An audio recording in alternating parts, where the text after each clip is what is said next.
ॐ सोमनाथाय नमः। ॐ मल्लिकार्जुनाय नमः। ॐ महाकालेश्वराय नमः। ॐ ओंकारेश्वराय नमः। ॐ वैद्यनाथाय नमः। ॐ भीमशंकराय नमः।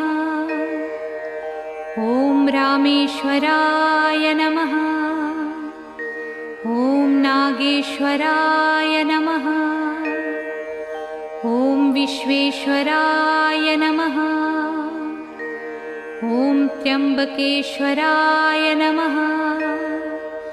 ॐ केदारेश्वराय नमः। ॐ भुस्मेश्वराय नमः।